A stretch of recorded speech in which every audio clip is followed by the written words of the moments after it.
Good evening dear student, सभी लोग मेरा नमस्कार। स्वागत करते हैं आप सभी का आपके अपने YouTube channel OD study point. तो प्यारे दोस्तों, आज की क्लास में हम लोग सॉल्व करेंगे मोस्ट इंपॉर्टेंट टॉप 25 क्वेश्चन। जितने भी चैप्टर आपको अभी तक मैंने पढ़ाया है, टोटल चैप्टर का मिक्स क्वेश्चन है। आपको मैंने अभी तक टोटल 8 चैप्टर पढ़ाया है, जिसमें आपका साधारण तथा चक्रवृद्धि ज्ञान, चाल तथा समय, कार्य तथा समय, संख्या पद्धति, गुणनखंड, लसाअ तथा मसअ और इसके अलावा घातांकों का नियम तथा कड़ी, टोटल में मैंने 7 से 8 चैप्टर अभी तक पढ़ाया है। तो टोटल 7 से 8 चैप्टर का आपका मिक्स क्वेश्चन का मैं टॉप 25 क्वेश्चन लेकर आया हूं, जो कि आपका प्रत्येक क्वेश्चन आपके एग्जाम की दृष्टि से अति महत्वपूर्ण है। एक बात मैं और आपको बता दूं, आज की इस क्लास से आपके एग्जाम में 3 से 4 क्वेश्चन 100% पूछा जाएगा। तो प्रत्येक क्वेश्चन को ध्यान से अच्छी तरीके से समझते चलिएगा।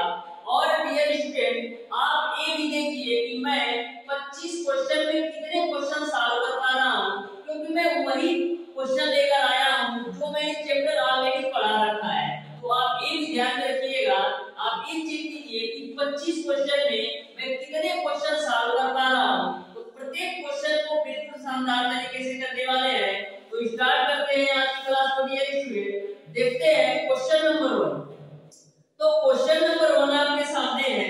ध्यान से इस क्वेश्चन को सॉल्व कीजिए और बताइए इसका कौन सा ऑप्शन सही होगा। तो डियर स्टूडेंट, क्वेश्चन नंबर 1 को आप लोग ध्यान से पढ़िए।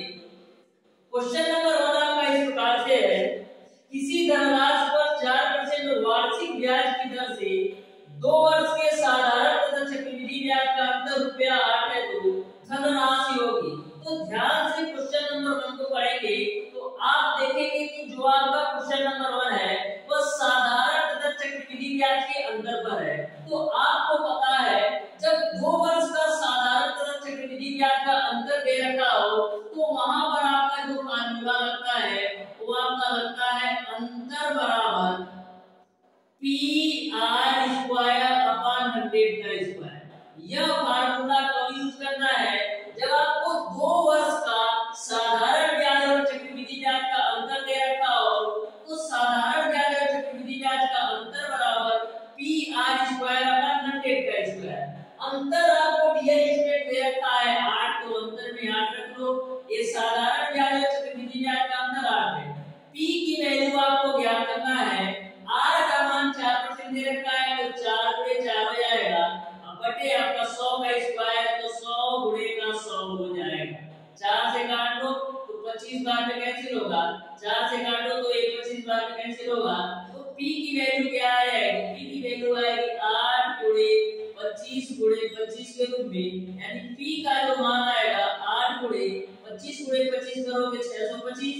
अब देखिएगा P की वैल्यू आपका क्या है, 8 गुणे 625 करो तो 8 5 40, 8 2 16 4 20, 8 6 48 2 50, यानी कि जो P की वैल्यू आएगी वो आपका 5000 आएगा। इस तरीके से क्वेश्चन नंबर 1 का ऑप्शन नंबर बी सही हो जाएगा। तो डियर स्टूडेंट, प्रत्येक क्वेश्चन का सॉल्यूशन बिल्कुल शानदार तरीके से कराने वाला हूं और प्रत्येक क्वेश्चन को मैक्सिमम आप 10 सेकंड के अंदर कर पाएंगे। तो प्रत्येक क्वेश्चन को ध्यान से अच्छी तरीके से समझते हुए चलिएगा। तो क्वेश्चन नंबर 2 आपके सामने है।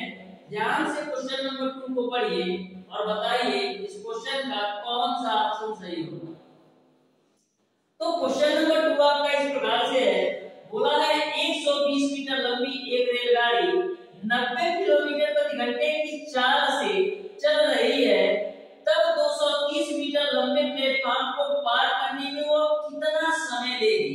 तो ध्यान से क्वेश्चन नंबर 2 को पढ़िएगा। आपको डियर स्टूडेंट पता है कि समय बराबर आपका होता है दूरी बटे कांचा।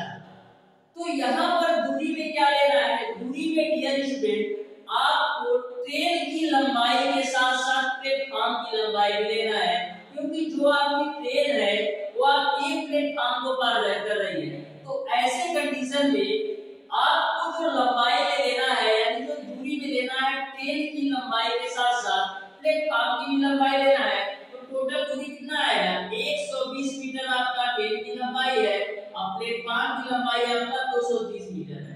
अब बात आती है चाल का। जो आपको चार्ज दे रखा है वो 90 किलोमीटर प्रति घंटा दे रखा है, लेकिन जो दूरी है वो आपका मीटर में है, तो दोनों के यूनिट को समान करने के लिए क्या करेंगे, 90 को हम 90 किलोमीटर प्रति घंटे को मीटर प्रति सेकंड में चेंज करेंगे। तो मीटर प्रति सेकंड में चेंज करने के लिए हम 5/18 से गुणा करेंगे, तो 18 का 90, यानी कि 25 मीटर प्रति सेकंड हमारा आ गया। जो चाल है वो आपका 25 मीटर प्रति सेकंड। तो यहाँ पर आपका चाल हो जाएगा 25। तो 120 और 203 जोड़ेंगे तो 350 बटे का 25, या काटिए 25 से कम 25 बचेगा 0, 25 चौका 100, यानी कि जो t की वैल्यू आएगी वो आपको 14 सेकंड मिल जाएगा। इस तरीके से क्वेश्चन नंबर 2 का ऑप्शन नंबर डी सही हो जाएगा। तो ध्यान में रखिएगा डियर स्टूडेंट, आपको यूनिट समान करना होता है। जैसा कि क्वेश्चन नंबर 2 में चाल आपको किलोमीटर प्रति घंटा में दे रखा है और जो दूरी है वो आपका मीटर में है, तो क्या करेंगे, किलोमीटर प्रति घंटा को मीटर प्रति सेकंड में चेंज करेंगे। तो मीटर प्रति सेकंड में चेंज करने के लिए मैंने 5/18 से पूरा कर दिया। ये भी क्वेश्चन आपको समझ में आया होगा। अब देखिएगा डियर स्टूडेंट क्वेश्चन नंबर 3, जो आपका क्वेश्चन नंबर 3 है उसको ध्यान से पढ़िए और बताइए इस क्वेश्चन का कौन सा ऑप्शन सही होगा। तो क्वेश्चन नंबर 3 आपका इस प्रकार से है, ए बी और सी के कार्य का अनुपात 4:6:3 है। यदि कार्य के अंत में वे रुपया 286 कमाते हैं तो बी का हिस्सा क्या है। तो ध्यान से क्वेश्चन नंबर 3 को समझिएगा, बिल्कुल सिंपल सा क्वेश्चन है। आपको ए, बी और सी के कार्य का जो अनुपात दे रखा है वो आपको दे रखा है 4:6:3 के रूप में। तो इनको जो टोटल रुपया मिल रहा है वो आपको मिल रहा है 286 रुपया। तो आपको यह बताना है कि बी को कितना रुपया मिलेगा। तो ध्यान से समझिएगा, ए को 4 अनुपात में काम कर रहा है, बी जो है 6 अनुपात में काम कर रहा है और सी जो है 3 अनुपात में, यानी कि तीनों ए, बी और सी तीनों मिलकर कितना काम कर रहे हैं। तो तीनों मिलकर 6 4 3 13 काम कर रहे हैं। तो 13 काम के बदले में इनको 286 रुपए मिल रहा है। तो 13 से काटेंगे तो 13 दूना 26, फिर आपका 13 दूना 26, यानी एक काम के बदले इनको 22 रुपया दिया जा रहा है। एक काम के बदले इनको 22 रुपया दिया जा रहा है। आपको बताना है बी का हिस्सा क्या है। तो बी कितना काम कर रहा है, 6 काम। तो एक काम के बदले 22 रुपया, तो 6 काम के बदले कितना मिलेगा, 6 गुणे का 22, यानी कितना 6 दूना 12, 6 दूना 12 13, यानी बी को 132 रुपया मिल जाएगा। इस तरीके से क्वेश्चन नंबर 3 का ऑप्शन नंबर डी सही हो जाएगा। तो ध्यान में रखिएगा डियर स्टूडेंट, बिल्कुल सिंपल क्वेश्चन पूछे जाते हैं, बस आपको कॉन्सेप्ट पता होना चाहिए। अब देखिएगा क्वेश्चन नंबर 4। तो क्वेश्चन नंबर 4 आपके सामने है, ध्यान से क्वेश्चन नंबर 4 को पढ़िए और बताइए डियर स्टूडेंट क्वेश्चन नंबर 4 का कौन सा ऑप्शन सही होगा। क्वेश्चन नंबर 4 आपका इस प्रकार से है, यदि चीनी के मूल्य में 25% की वृद्धि हो जाए तो खपत में कितने प्रतिशत की कमी हो जाएगी जिससे खर्च अपरिवर्तित रहे। तो ध्यान से क्वेश्चन नंबर 4 को समझिएगा। बोला है चीनी के मूल्य में 25% की वृद्धि हो जाए। तो 25% की वृद्धि का मतलब क्या होता है कि पहले चीनी का मूल्य आपका 100 था, 25% वृद्धि होने की वजह से अभी उसका मूल्य है आपका 125 हो गया, 1%। क्वेश्चन में ऐसा बोला गया है कि चीनी के मूल्य में 25% की वृद्धि हो जाए। तो मैंने मान लिया कि चीनी का जो मूल्य था वो पहले 100 रुपया था, 25% की वृद्धि होने पर वो 125 हो गया। तो इसको कैंसिल आउट कर लीजिए, 25 चौका 100 और 25 बचे 100, यानी कि चीनी का पहले मूल्य 4 था, 25% की वृद्धि होने पर वो 5 हो गया। बोला है उसके खर्च में कितना कटौती किया जाए कि जो आपका खर्चा है वो आपका अपरिवर्तित रहे। यानी कि हमको क्या करना है, 4 से 5 हुआ है इसके मूल्य में वृद्धि, हमको मेंटेन करना है खर्चा, यानी 5 से भी 4 लाना है। तो कितने की कमी करना है, 1 की हमको कमी करना है। किस पे, 5 पे। अब परसेंटेज में चेंज करने के लिए 100 से गुणा कर लो, तो 5 की सही है 100, यानी कि 20% की कमी करना पड़ेगा। इस तरीके से क्वेश्चन नंबर 4 का ऑप्शन नंबर डी सही हो जाएगा। तो ध्यान में रखिएगा, ऐसे क्वेश्चन आप बिल्कुल सिंपल तरीके से सॉल्व कर सकते हैं। अब देखिएगा डियर स्टूडेंट, क्वेश्चन नंबर 5। तो क्वेश्चन नंबर 5 को भी आप लोग ध्यान से समझिएगा। जो आपका क्वेश्चन नंबर 5 है, ये भी आपका सिंपल सा क्वेश्चन है। देखिएगा क्वेश्चन नंबर 5 बोला है, जब x³ + 3x² - kx + 4 में x - 2 से भाग दिया जाता है तो शेषफल k प्राप्त होता है। तो k का मान क्या है? तो जैसा आपका क्वेश्चन नंबर 5 है, बिल्कुल सिंपल सा क्वेश्चन है। तो इसमें करना क्या है, x - 2 से भाग दिया जा रहा है ना, तो x - 2 से जब भाग दिया जा रहा है तो x - 2 बराबर हम 0 लिख सकते हैं। तो x बराबर आपको क्या मिल जाएगा, 2। यानी कि x का मान 2 आपको दिए गए समीकरण में रखना है। तो समीकरण आपका है x³ प्लस का 3x² अब माइनस का kx अब प्लस का 4 बराबर 0 लिख सकते हैं। अब x का मान इस समीकरण में रख दीजिए तो आपको k की वैल्यू मिल जाएगी। तो x का मान 2 रखते हैं तो 2 का क्यूब प्लस का 3 2 का स्क्वायर माइनस का k गुणे 2 प्लस का 4 बराबर 0। यहाँ से आपका 2 का क्यूब करेंगे तो 8 मिलेगा प्लस का 4 3 12 माइनस का k गुणे 2 अब प्लस का 4 बराबर 0। तो 12 8 20 4 24 यानी कि माइनस का 2 के बराबर माइनस का 24 मिलेगा। माइनस से माइनस कैंसिल, 2 से काटेंगे तो 12 बार में, यानी k की वैल्यू आपको मिल जाएगी 12। इस तरीके से आप क्वेश्चन नंबर 5 का आपका ऑप्शन नंबर सी सही हो जाएगा। अब देखिएगा डियर स्टूडेंट क्वेश्चन नंबर 6। तो क्वेश्चन नंबर 6 को आप लोग ध्यान से समझिएगा। जो आपका क्वेश्चन नंबर 6 है, ये आपका संख्या पद्धति से क्वेश्चन है। तो बिल्कुल सिंपल सा क्वेश्चन है यदि आपको कॉन्सेप्ट पता है। तो ध्यान से क्वेश्चन नंबर 6 को समझिएगा।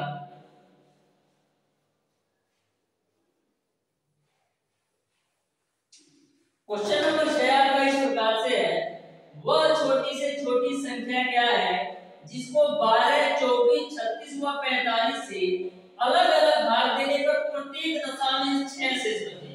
तो कभी भी आपको ऐसा क्वेश्चन पूछा जाए कि इस संख्या इससे भाग देने पर प्रत्येक दशा में कितना शेष बचता है, तो सबसे पहले करना क्या है, जो आपको संख्याएं दे रखी है, जैसे इस क्वेश्चन में दे रखा है 12 24 36 45, तो 12 24 36 45 का आपको एलसीएम निकाल करके उसमें शेषफल जोड़ देना है। तो ध्यान से समझिएगा क्वेश्चन नंबर 6 को। आपको सबसे पहले 12 24 36 और 45 का आपको एलसीएम निकालना है। तो देखिएगा एलसीएम क्या आएगा, 3 से काटेंगे 3 चौक 12, ये आपका 3 और 24 से 12 3 36, फिर आपका 3 1 3 और 3 5 15, फिर आप 3 से काट लीजिए तो 3 चौक 12 फिर 3 5 15, फिर ये आपका 8 है, फिर ये आपका 4 है, फिर आप 4 से काटो 4 1 4 4 8 4 1 4 फिर 5, फिर आप 2 से काट लो तो 1 1 1 फिर 5, फिर आप 5 से काटो 1 1 1 1। तो क्या एलसीएम आएगा, 3 3 का 9 चौक 36 और 36 गुना 72 होता है, 72 गुणे का 5, 72 गुणे 5 कितना होगा, 5 गुना 10 5 7 35 36, यानी कि आपका जो एलसीएम आया वो आपका 360 आया। शेषफल कितना आ रहा था, शेषफल आपका 6 आ रहा था, तो इसमें आप शेषफल 6 जोड़ दीजिए, यानी कि जो आपका आंसर होगा वो आपका 367 हो जाएगा। इस तरीके से क्वेश्चन नंबर 6 का आपका ऑप्शन नंबर ए सही हो जाएगा। अब देखिएगा डियर स्टूडेंट क्वेश्चन नंबर 7 आपको दे रखा है 4 पे पावर m धन 1 प्लस 4 पे पावर, आपको दे रखा है 4 पे पावर m धन 1 प्लस का 4 पे पावर m माइनस का 1 बराबर आपको दे रखा है 68। तो आपको m की वैल्यू ज्ञात करना है। तो ध्यान से समझिएगा, ये आपका 4 पे पावर m धन 1 है, तो इसको हम लिख सकते हैं 4 पे पावर m गुणे 4 के रूप में, अब प्लस का 4 पे पावर m माइनस 1 है, तो इसको हम लिख सकते हैं 4 पे पावर m गुणे 4 पावर माइनस 1 के रूप में, बराबर आपका हो जाएगा आंसर। अब देखिएगा दोनों में 4 पे पावर m कॉमन है, तो 4 पे पावर m मैंने कॉमन ले लिया, यहां से आपको मिलेगा 4 और यहाँ से 4 इनवर्स मिलेगा, तो इसको लिख सकते हैं 1/4 के रूप में, बराबर आपका हो जाएगा आंसर। अब देखिएगा 4 पावर m, इसको आप सॉल्व कीजिए तो 4 चौक 16 17/4 मिलेगा, बराबर आपका हो जाएगा आंसर। 17 से काटो तो 17 चौक 68, तो 4 पावर m बराबर आपको मिलेगा 16। तो 4 पावर m बराबर 16 को हम लिख सकते हैं 4 का स्क्वायर। तो दोनों आधार बराबर है, तो आधार बराबर है तो घातों की तुलना करेंगे तो n की वैल्यू आपको मिल जाएगी 2। इस तरीके से क्वेश्चन नंबर 7 का ऑप्शन नंबर 6 सही हो जाएगा। अब देखिएगा डियर स्टूडेंट क्वेश्चन नंबर 8। तो क्वेश्चन नंबर 8 को भी आप लोग ध्यान से समझिएगा। टोटल क्वेश्चन का सॉल्यूशन मैं रैपिड फायर कराने वाला हूं, क्योंकि जितने भी क्वेश्चन मैं सॉल्व करवा रहा हूं इसके टोटल चैप्टर मैंने ऑलरेडी पढ़ा रखा है। जो भी स्टूडेंट अभी तक वो वीडियो नहीं देखा है तो जरूर देख लीजिएगा। जितने भी क्वेश्चन मैं सॉल्व करवा रहा हूं सारे चैप्टर मैंने ऑलरेडी पढ़ा रखा है बिल्कुल शानदार तरीके से। तो जो भी चैप्टर में आपको दिक्कत है उस चैप्टर को जा करके आप देख सकते हैं, या तो मैं इस वीडियो के डिस्क्रिप्शन में सारे चैप्टर्स का लिंक दे दूंगा, वहां से भी आप देख सकते हैं। तो देखिएगा dear student question number 8। Question number 8 में बोल रखा है 3 वर्ष के चक्रवृद्धि ब्याजों और साधारण ब्याज का अंतर ₹50 है। यदि ब्याज की दर 10% हो तो वह धन है। तो ध्यान से क्वेश्चन नंबर 8 को समझिएगा। क्वेश्चन नंबर 8 में आपको 3 वर्ष का साधारण ब्याज और चक्रवृद्धि ब्याज का अंतर दे रखा है। तो आपको पता है जब 3 वर्ष का साधारण ब्याज और चक्रवृद्धि ब्याज का अंतर दे रखा होता है तो वहां पर फार्मूला लगाना होता है PR² ब्रैकेट में 300 धन r डिवाइडेड बाय आपका होता है 100 का q। अब आपको डियर स्टूडेंट जो आपका साधारण ब्याज और चक्रवृद्धि ब्याज का अंतर दे रखा है वो आपको दे रखा है 50। t की वैल्यू आपको निकालना है, दर का मान 10 दे रखा है तो 10 × 10 हो जाएगा। यहाँ पर आप 300 प्लस का 10 हो जाएगा डिवाइडेड बाय 100 का क्यूब है तो लिख लो 100 × 100 × 100 के। अब देखिएगा 2 जीरो से 2 जीरो कैंसिल आउट, यहाँ से आपको मिलेगा 50 बराबर p × 300 में 10 जोड़ोगे तो 310 हो जाएगा, बटे आपको मिलेगा 100 × 100 के। अब देखिएगा 1 जीरो से 1 जीरो कैंसिल, तो यहाँ से आपको p की वैल्यू क्या मिल जाएगी? p की वैल्यू मिल जाएगी आपको 100 × 100 बटे 100 × 100 और गुणे 5 और जो आपका गुणे 31 है यानी 31 p बराबर आपको 5 × 100 मिलेगा। तो p बराबर आपको क्या मिलेगा 100 गुणा करा तो 5 का गुणा 100 यानी 5 के आगे आपका 4 जीरो हो जाएगा, अब बटे आपका 31 हो जाएगा। तो p का जो मान आएगा वो आपका 50,000 बटे 31 आ जाएगा, यानी कि क्वेश्चन नंबर 8 का आपका ऑप्शन नंबर बी सही हो जाएगा। अब देखिएगा डियर स्टूडेंट क्वेश्चन नंबर 9। तो क्वेश्चन नंबर 9 को भी आप लोग ध्यान से समझिएगा। जो आपका क्वेश्चन नंबर 9 है ये भी आपका question simple and compounded test से है। तो साधारण तथा चक्रवृद्धि ब्याज से आपके एग्जाम में 2 से 3 क्वेश्चन 100% पूछा जाएगा। तो ध्यान से अच्छी तरीके से साधारण तथा चक्रवृद्धि ब्याज के चैप्टर को यदि आपने अभी तक नहीं पढ़ा है तो जरूर पढ़ लीजिएगा, क्योंकि इसके जो क्वेश्चन आते हैं बिल्कुल सिंपल आते हैं।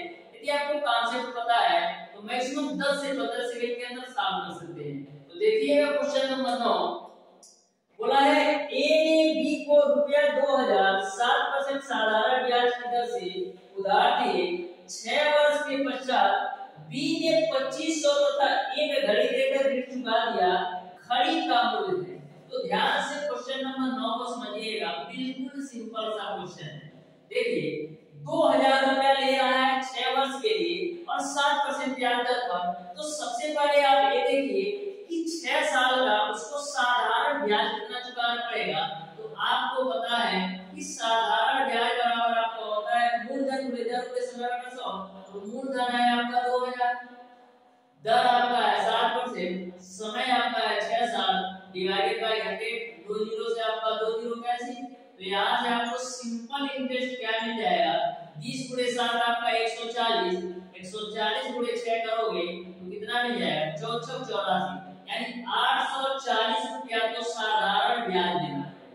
अब टोटल अमाउंट कितना देना पड़ेगा, तो टोटल जो मिश्रण देना पड़ेगा वो 2000 रुपया प्लस का 840 रुपया साधारण ब्याज, यानी टोटल तो उसको चुकाना पड़ेगा 2840 रुपया।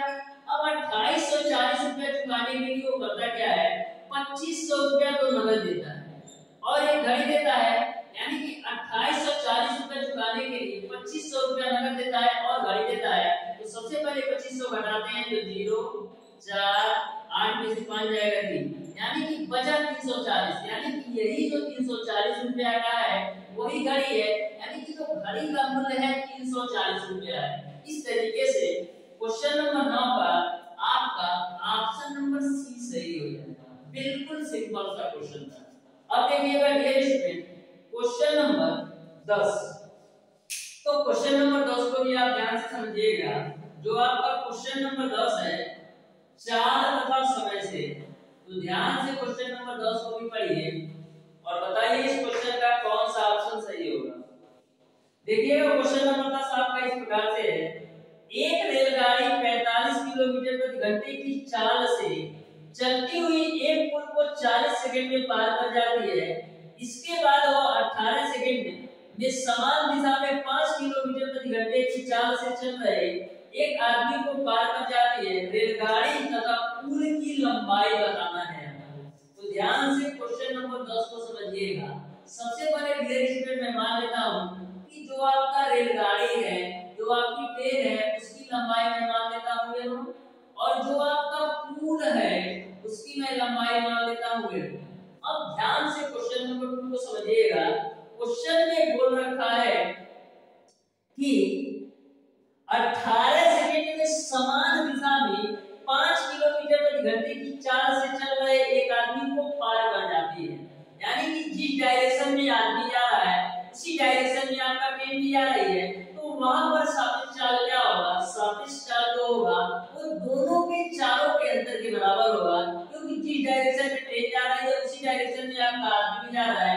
तो सापेक्ष चाल क्या होगा, दोनों के चालों के अंतर के बराबर, यानी रेलगाड़ी की चाल और आदमी की चाल के अंतर के बराबर। और एक बात और है, जो सारी वैल्यू आपको दे रखा है मीटर और सेकंड में, लेकिन चाल आपका किलोमीटर प्रति आवर में है।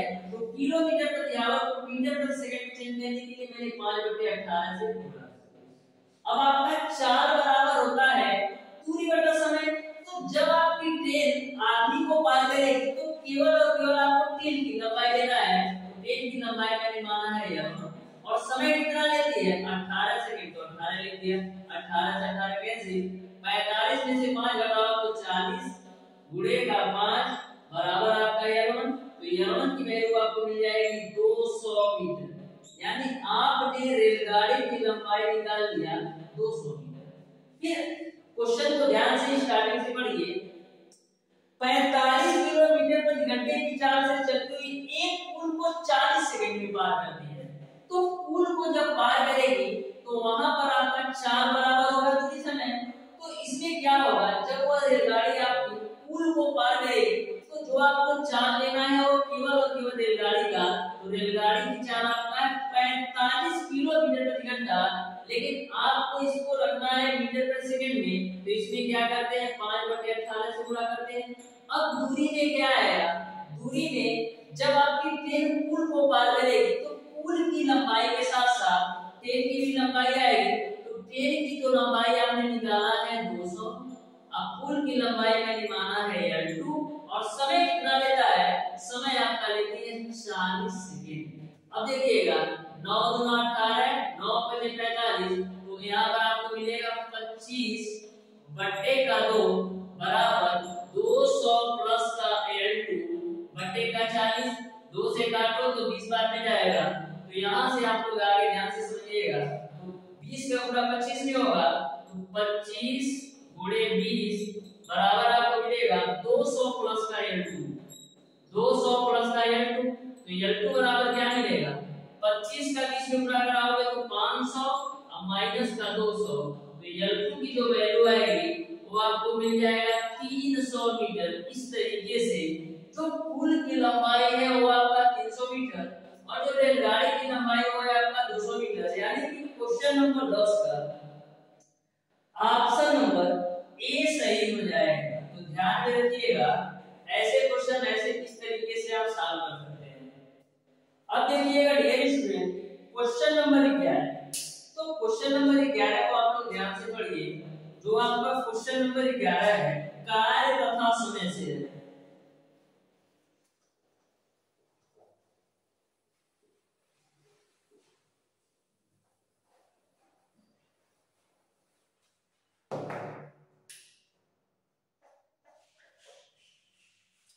क्वेश्चन नंबर 11 आपका इस प्रकार से है, किसी कार्य को a प्लस बी 6 दिनों में, b प्लस सी 12 दिनों में, c प्लस ए 24 दिनों में करते हैं, तो b अकेले उस कार्य को कितने दिनों में करेगा। तो ध्यान से क्वेश्चन नंबर 11 को समझिएगा। a और b मिलकर के किसी कार्य को 6 दिन में पूरा करते हैं और b और c मिलकर उसी कार्य को 12 दिन में पूरा करते हैं और सी और ए मिलकर उसी कार्य को 24 दिन में पूरा करते हैं। तो आपको बताना है कि बी अकेले उस कार्य को कितने दिन में पूरा करेगा। तो सबसे पहले 6, 12 और 24 का एलसीएम ले लीजिए। तो आपको मिलेगा 24, 6 से काटेंगे तो यहाँ पर आपको मिलेगा 4, 12 से काटेंगे तो यहाँ पर आपको मिलेगा 2 और आप 24 से काटेंगे तो मिलेगा आपको ये। यानी कि यहाँ पर आप एक चीज देख रहे हैं, ए भी आपका 2 बार है, बी भी आपका 2 बार है और सी भी 2 बार है। यानी कि हम लिख सकते हैं 2 ए धन बी धन सी का जो काम है वो कितना हो रहा है, 4, 6 और 1 7। 2 आप ए बी सी मिलकर के 7 काम करते हैं, तो ए बी सी कितना काम करेंगे, ए बी सी मिलकर काम जो करेंगे वो आपका होगा 7 घंटे। आपको बताना है बी जो है अकेले उस कार्य को कितने दिन में करेगा, आपको बी का निकालना है। तो ए और सी का पता है आपको 1 है, तो बी का कितना आएगा, बी का जो आएगा वो आपका 7/2 माइनस 5, क्योंकि ए और सी का आपका 1 है तो 7/2 में से मैंने ये घटाया तो आपको जो बी की वैल्यू मिल जाएगी वो आपको मिल जाएगी 5/2। यानी कि बी के कार्य करने की क्षमता वो आपका है 5/2।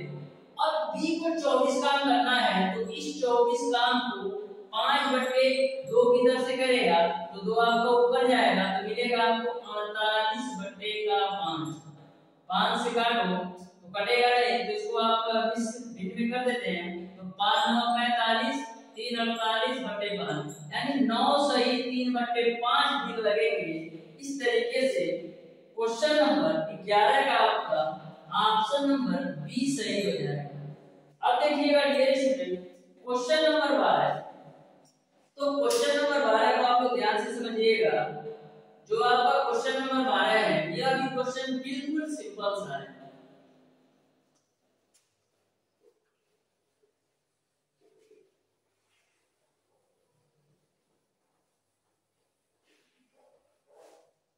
तो क्वेश्चन नंबर 12 आपका इस प्रकार से है, यदि किसी वर्ग की भुजा को 20% घटा दिया जाए तो उसके क्षेत्रफल में कितने प्रतिशत की कमी होगी। तो ध्यान से क्वेश्चन नंबर 12 को समझिएगा। बोला है कि उसकी भुजा में 20% घटा दिया जाए, तो 20% घटाने का मतलब ये है कि उसकी भुजा पहले 100 थी, घटाने के बाद उसका 80 हो गया। आपको क्षेत्रफल में डिफरेंस निकालना है कि उसके क्षेत्रफल में कितने प्रतिशत की कमी आएगी।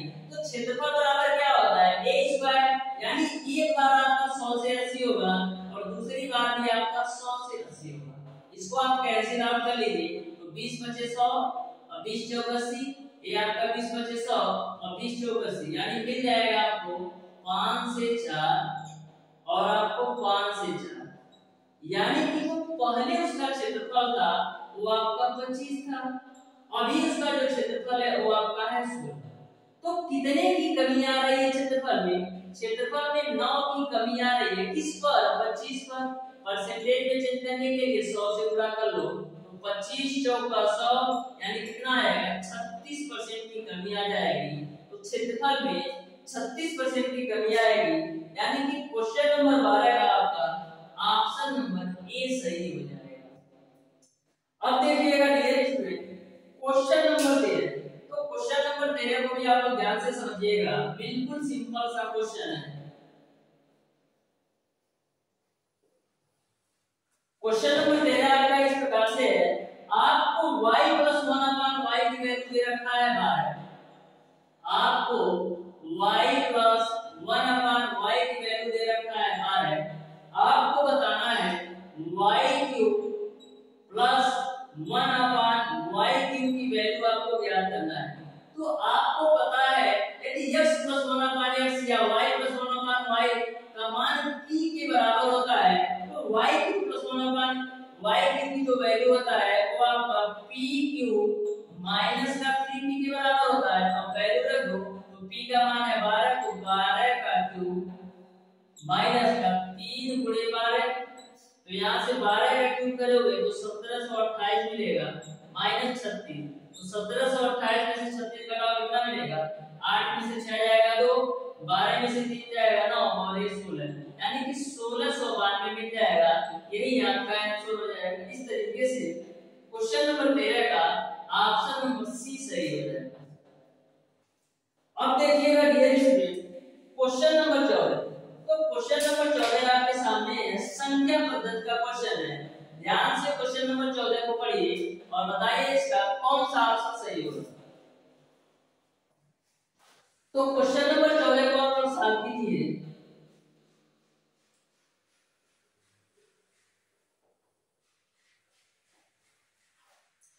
क्वेश्चन नंबर 14 आपका इस प्रकार से है, वह बड़ी से बड़ी संख्या ज्ञात कीजिए जिससे 23, 35 तथा 53 में भाग देने पर प्रत्येक दशा में 5 शेष बचे। तो ध्यान से क्वेश्चन नंबर 14 को समझिएगा, बिल्कुल 4 से 5 सेकंड का क्वेश्चन है, तो ध्यान से समझिएगा। 23, 35 और 53 दे रखा है, 23, 35 और 53 दे रखा है। प्रत्येक दशा में भाग लेने पर आपका जो शेषफल बचता है वो आपका 5 बचता है। तो मैंने आपको बताया था कभी भी आपको ऐसा क्वेश्चन पूछा जाए तो इसको सॉल्व करने के दो तरीके हैं। पहला तरीका ये है कि इनका आप डिफरेंस निकाल लीजिए, तो 35 और 23 का डिफरेंस कितना है, 12, इसका आप डिफरेंस निकालो कितना है, 13 में से 5 8 और 1 यानी 18 का डिफरेंस है। उसके बाद से आप 53 और 23 का डिफरेंस निकालो तो कितना है, 30 का। अब करेंगे क्या, 12, 18 और 30 का मौसा निकालो, तो 12 को लिख सकते हैं 6 × 2, 18 को लिख सकते हैं 6 × 3 और 30 को लिख सकते हैं 6 × 5 के रूप में। तो मौसा क्या आएगा, जो तीनों में कॉमन होगा, तो तीनों में कॉमन 6, यही आपका आंसर हो जाएगा। ये तो मैंने बताया पहला तरीका। दूसरा तरीका ये है कि स्टूडेंट आपको संख्याएं दे रखी है 23, 35 और 53, तो करना क्या है, आपका शेषफल 5 बच रहा था ना, तो सबसे आप 5 घटा लो, सभी से आप 5 घटा लो, तो 5 घटाओगे तो 18 मिलेगा, यहाँ पर 5 घटाओगे तो 30 मिलेगा और यहाँ पर 5 घटाओगे तो आपको 48 मिलेगा। अब क्या करना है, 18, 30 और 48 का आप मौसा निकालो तो भी आपका मौसा 6 आएगा। तो ऐसे क्वेश्चन को सॉल्व करने के दो तरीके हैं, या तो आप डिफरेंस निकाल लेंगे उसका एचसीएफ निकालिए, या डायरेक्ट दी गई संख्या में से शेषफल घटा करके आप उसका एचसीएफ निकाल लीजिए। अब देखिएगा डियर स्टूडेंट क्वेश्चन नंबर 15, तो क्वेश्चन नंबर 15 आपको इस प्रकार से दे रखा है, आपको दे रखा है 81 पे पावर 12, 81 पे पावर 12 और बाहर पावर आपको दे रखा है 1/24, इसका मान आपको ज्ञात करना है। तो ध्यान से समझिएगा, यहाँ पर 81 को हम क्या लिख सकते हैं, 3 पे पावर 4 के रूप में, अब बाहर पावर आपका 12 है और उसके बाहर पावर आपका 1/24 है। तो देखिएगा यहाँ पर पावर के ऊपर पावर है तो दोनों का मल्टीप्लाई हो जाएगा, यानी कि 3 पे पावर आपका 48 हो जाएगा, अब बाहर पावर आपका 1/24 है ही। अब देखिएगा 3 पे पावर 48 है, अब बाहर वाले पावर का मल्टीप्लाई कराइए तो 1/24, तो 24 × 48 यानी मिल जाएगा आपको 3 का स्क्वायर, इसकी वैल्यू 9। इस तरीके से क्वेश्चन नंबर 15 का आपका ऑप्शन नंबर ए सही हो जाएगा। तो क्वेश्चन नंबर 16 आपके सामने है, ध्यान से क्वेश्चन नंबर 16 को पढ़िए और बताइए इस क्वेश्चन का नंबर 16 है, ये आपका एसआई एंड सीआई का क्वेश्चन है।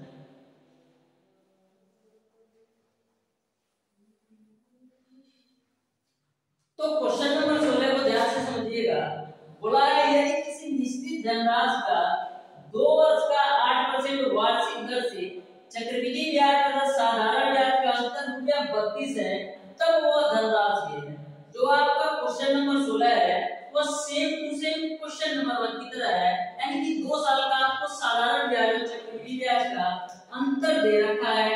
तो मैंने आपको बताया था कि जब आपको 2 वर्ष का साधारण ब्याज और चक्रवृद्धि ब्याज का अंतर दे रखा हो तो वहां पर जो फार्मूला यूज होता है अंतर बराबर PR² / 100 का स्क्वायर। तो अंतर आपको दे रखा है 32, P की वैल्यू आपको निकालना है और R का जो मान दे रखा है वो आपका 8%, तो 8 × 8 हो जाएगा, बटे आपका हो जाएगा 100 × 100। 8 से काटो तो 4 बार में कटेगा, फिर आपका 4 से काट लो तो 4 × 8, फिर 2 से काटोगे तो 50 बार, यानी P की जो वैल्यू आएगी वो आपका 100 × 50, तो P की आपकी वैल्यू मिल जाएगी 5000।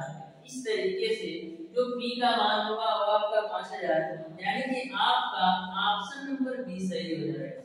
अब देखिएगा डियर स्टूडेंट क्वेश्चन नंबर 17। तो क्वेश्चन नंबर 17 को भी आप ध्यान से समझिएगा। टोटल 25 क्वेश्चन है आपका, आज की क्लास में मैं सॉल्व करवाने वाला हूं। 25 में 23 क्वेश्चन मैं क्लास में सॉल्व करवाऊंगा और 2 से 3 क्वेश्चन मैं आपको होमवर्क में दूंगा। जो क्वेश्चन मैंने क्लास में पढ़ाया उसी बेसिस पर होगा, तो उस क्वेश्चन को आप लोग को सॉल्व करके कमेंट बॉक्स में कमेंट करके बताना है। तो प्रत्येक क्वेश्चन को आप लोग ध्यान से समझिए और जो होमवर्क का क्वेश्चन होगा उसको आप लोग सॉल्व करके बताइएगा उसका कौन सा ऑप्शन सही है। तो क्वेश्चन नंबर 17 आपका इस प्रकार से है, कोई धन 5% चक्रवृद्धि ब्याज की दर से 3 वर्ष के लिए उधार लिया गया, यदि तीसरे वर्ष का ब्याज ₹441 हो तो वह धन है। तो ध्यान से क्वेश्चन नंबर 17 को समझिएगा, बिल्कुल सिंपल सा क्वेश्चन है।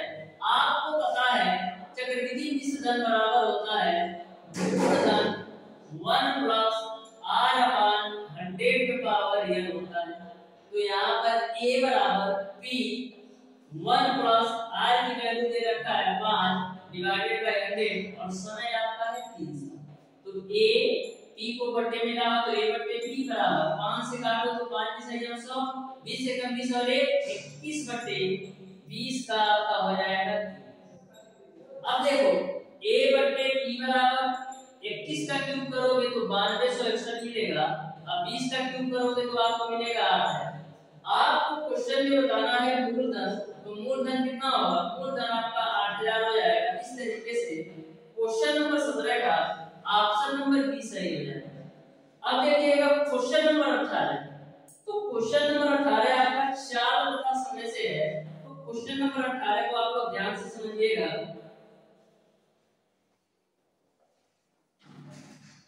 क्वेश्चन नंबर 18 आपका इस प्रकार से है, 54 किलोमीटर प्रति घंटे की 4 से चलती हुई एक रेलगाड़ी किसी दूरी को 14 घंटे में तय करती है।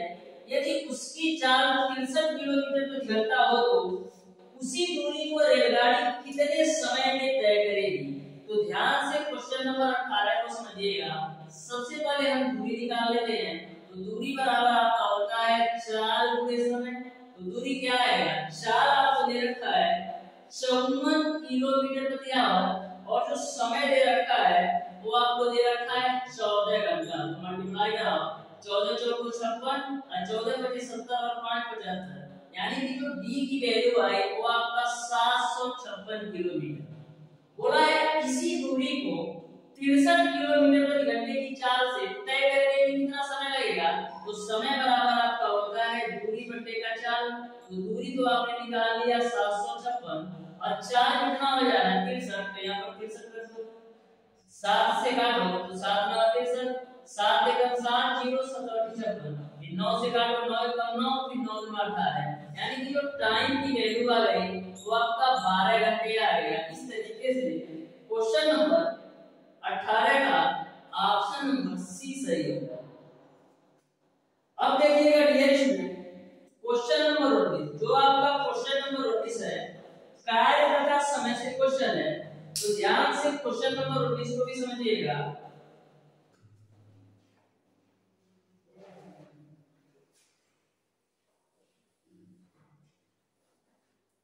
क्वेश्चन नंबर 19 आपका इस प्रकार से है, ए तथा बी किसी कार्य को 12 दिनों में और बी तथा सी 15 दिनों में कर सकते हैं। यदि ए सी से दोगुना कार्य करता है तो बी उस कार्य को कर सकेगा। तो ध्यान से क्वेश्चन नंबर 19 को समझिएगा आप लोग। बोला है ए और बी किसी कार्य को 12 दिन में, यानी कि ए और बी मिलकर किसी कार्य को 12 दिन में करते हैं और बी और सी मिलकर के उसी कार्य को 15 दिन में करते हैं। तो सबसे पहले हम टोटल वर्क निकाल लेते हैं। 12 और 15 का एलसीएम निकाल करके, तो 12 और 15 का एलसीएम 60 आएगा, तो 12 5 60 हो जाएगा और आपका 15 चौका 60 हो जाएगा। तो यहाँ पर आपको बी जो है दो बार मिल रहा है, तो ए धन 2b और प्लस का सी मिलकर कितना काम कर रहा है, 5 और 4 9 काम ये सब कर रहा है। फिर आगे क्वेश्चन में बोल रखा है ए जो है सी से दोगुना कार्य करता है। जो आपका ए है वो सी से दोगुना कार्य करता है, यानी कि सी यदि एक काम करता है तो ए आपका दो काम करता है, तो ए आपका दो काम करता है प्लस का 2b और सी आपका एक काम करता है बराबर 9। क्योंकि क्वेश्चन में बोल रखा है सी का दोगुना काम नहीं करता है, तो ए को मैंने 2 रख दिया और सी का 1, तो यहां से 2b बराबर आपको मिल जाएगा 6, तो b बराबर आपको कितना मिल जाएगा, b बराबर आपको मिल जाएगा 3, यानी कि b के कार्य करने की क्षमता वो आपका है 3। तो 60 काम करना है b को 3 की दर से, तो कितना दिन लेगा, 20 दिन लेगा। इस तरीके से 20 दिन में पूरा कार्य कर जाएगा b, यानी कि क्वेश्चन नंबर 19 का ऑप्शन नंबर बी सही हो जाएगा। अब देखिएगा डियर स्टूडेंट क्वेश्चन नंबर 20, तो क्वेश्चन नंबर 20 को भी आप लोग ध्यान से समझिएगा। जो आपका क्वेश्चन नंबर 20 है वो भी आपका सिंपल सा ही क्वेश्चन है। क्वेश्चन नंबर 20 में आपको दे रखा है दो संख्याएं तीसरी संख्या से 20% व 25% छोटी है, कितने प्रतिशत पहली संख्या दूसरे से छोटी है। तो ध्यान से क्वेश्चन नंबर 20 को समझिएगा। मैंने मान लिया कि जो आपकी तीसरी संख्या है वो आपका 100 है। क्वेश्चन में बोल रखा है कि 20% व 25% छोटी है, तो 20% 25% छोटी है, यानी कि दूसरी संख्या आपका 80 होगा और पहली संख्या आपका 75 होगा। क्योंकि क्वेश्चन में बोल रखा है कि जो आपकी पहली और दूसरी संख्या तीसरी संख्या से 20% और 25% छोटी है, तो आपको बताना है कि पहली संख्या दूसरी से छोटी है, तो आपकी जो पहली संख्या ये दूसरी संख्या से कितनी छोटी है, तो पहली संख्या दूसरी संख्या से 5 छोटी है। किससे, दूसरी से, यानी 80 से छोटी है। परसेंटेज चेंज करने के लिए 100 से गुणा कर लो, तो 0 से 0 कैंसिल, तो 50 बटे आपको मिलेगा 8, 2 से काटो तो 25 बटे का 4 मिलेगा, 25 बटे 4 को हम लिख सकते हैं 6 सही 1 बटे 4%। इस तरीके से जो आपकी पहली संख्या है दूसरी संख्या से 6 सही 1 बटे 4% छोटी है, यानी कि क्वेश्चन नंबर 20 का ऑप्शन नंबर डी सही हो जाएगा। अब देखिएगा डियर स्टूडेंट क्वेश्चन नंबर 21, तो क्वेश्चन नंबर 21 को भी आप लोग ध्यान से समझिएगा। क्वेश्चन नंबर 21 आपका इस प्रकार से है, यदि का वह मान जिस पर व्यंजक 9x की power 4 12x cube plus nx square minus 8x plus 4 पूर्ण घन हो जाए, तो ध्यान से समझिएगा। आपको यदि ऐसी वैल्यू बताना है कि जो आपका दिया गया व्यंजक है वो आपका पूर्ण वर्ग हो जाए, तो आपको व्यंजक दे रखा है 9x की पावर 4 माइनस का 12x क्यूब प्लस का nx स्क्वायर और माइनस का 8x और प्लस का 4 दे रखा है। तो सबसे पहले ऐसे प्रश्न में आपको x की वैल्यू 1 ले लेना है, तो x की वैल्यू 1 रखेंगे तो यहाँ पर मिलेगा 9 माइनस 12 प्लस का n और माइनस का 8 और प्लस का 4 बराबर 0। तो यहाँ से 9 4 13 -12 -8 -20 प्लस का n बराबर 0, यानी कि n माइनस का 7 बराबर 0। अब आपको n की वैल्यू ऐसे लेना है कि आपका यह जो संख्या है वो आपका क्यूब में आ जाए, यानी पूर्ण घन हो जाए। तो यदि मैं 34 ले लूं n का मान, तो 34 माइनस 7 करेंगे तो कितना मिलेगा? 27। अब जो आपका 27 है वो आपका पूर्ण घन है, जिसका 3 का घन है, यानी कि जो n का मान हमको लेना पड़ेगा वो आपका 34 लेना पड़ेगा। इस तरीके से क्वेश्चन नंबर 21 का ऑप्शन नंबर डी सही हो जाएगा। क्वेश्चन नंबर 21 का ऑप्शन नंबर डी 34 ही इसका आंसर होगा। क्वेश्चन नंबर 22 को आप लोग ध्यान से समझिएगा। बोल रखा है 4 अंकों की बड़ी से बड़ी संख्या जिसको 5, 6, 8, 12 से भाग देने पर प्रत्येक दशा में 3 शेष बचे। तो ध्यान से क्वेश्चन नंबर 22 को समझिएगा। ऐसा क्वेश्चन मैंने साल करवाया है पहले, ऐसा मैंने 3-4 क्वेश्चन साल करवाया है, तो ध्यान से समझिएगा। तो सबसे पहले करेंगे कि आप 5, 6, 8 और 12 का एलसीएम निकाल लेते हैं। 5, 6, 8 और 12 का आप लोग एलसीएम निकालिए, तो देखिए क्या आएगा। सबसे पहले 2 से 2 3 6, 2 चौका 8, 2 छक्का 12, ये आपका 5 हो जाएगा। फिर 2 से 2 दूना 4, 2 3 6, फिर 3 फिर 5, फिर आप 3 से काट लो, सॉरी 2 से ही काट लेना, तो 2 एकदम 2 3 3 5, फिर आप 3 से काट लो, तो 3 एकदम 3 1 1 फिर 5, फिर आप 5 से काट लो, तो 1 1 1 1, तो कितना ऐसे आएगा? 2 दूना 4 दूना 8 3 24, और 24 बचे कितना आएगा? 120। यानी आपने 5, 6, 8 और 12 का एलसीएम निकाल लिया 120। लेकिन आपको 4 अंकों की बड़ी से बड़ी संख्या निकालना है, तो 4 अंकों की बड़ी से बड़ी संख्या क्या होती है? 9999, यानी कि हमको 120 में ऐसे नंबर से मल्टीप्लाई करना है कि 9999 के करीब पहुंच जाए, या 4 अंकों की बड़ी से बड़ी संख्या मिल जाए। तो यदि मैं 80 से गुणा करूं तो कितना मिलेगा? 00 अब 12/96। क्या 96 100 बड़ी से बड़ी संख्या है? नहीं है, तो इसको देखेंगे नहीं। फिर आगे बढ़ते हैं, तो 120 में हम 83 से गुणा करा के देखते हैं, तो 0 हो जाएगा। 12 3 36, अब 12/96 और 3 कितना होगा? 99 100। तो 4 अंकों की जो बड़ी से बड़ी संख्या होगी वो आपका 99 160 होगा। यदि आप इसके आगे जाएंगे, यानी कि 83 के बजाय यदि हम 84 से गुणा करेंगे, तो जो आपको संख्या मिलेगी वो आपका 5 अंकों की मिलेगी। लेकिन आपको 4 अंकों की बड़ी से बड़ी जो संख्या होगी वो आपका 99 160 होगा। अब शेषफल कितना आ रहा था? शेषफल 3 आ रहा था, 3 जोड़ दो तो 99 163 आपका आंसर हो जाएगा। इस तरीके से क्वेश्चन नंबर 22 का ऑप्शन नंबर सी सही हो जाएगा। अब देखिएगा डियर स्टूडेंट क्वेश्चन नंबर 23। तो क्वेश्चन नंबर 23 ये लास्ट क्वेश्चन है आपके लिए। जो आपके बचे 2-3 क्वेश्चन है उसको आप लोग सॉल्व कीजिएगा और बताइएगा इस क्वेश्चन का कौन सा ऑप्शन सही होगा।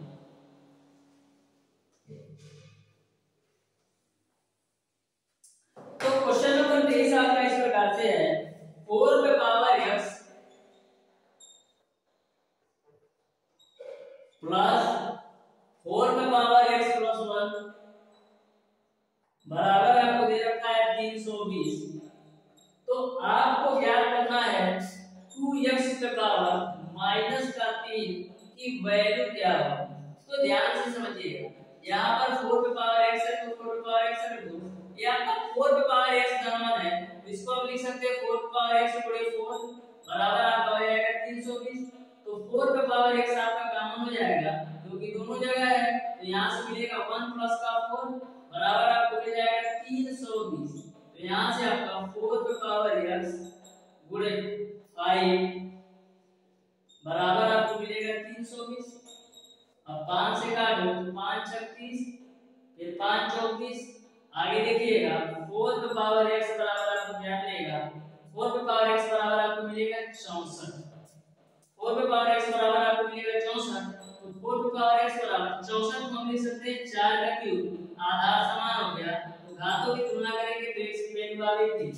अब x का मान 3 यहां पर रख दो, तो ध्यान से देखना 2 गुणे 3 का पावर माइनस का 3, तो 2 गुणे 3 आपका 6 का पावर -3 होगा। तो 6 का पावर -3 को हम लिख सकते हैं 1/6 का पावर 3, तो ये आपका हो जाएगा 1/216।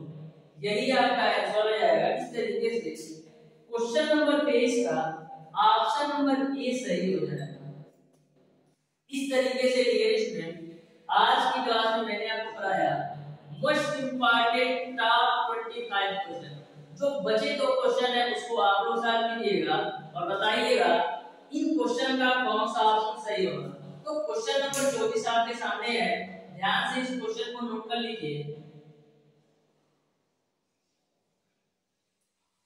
अब देखिएगा डियर स्टूडेंट क्वेश्चन नंबर 25।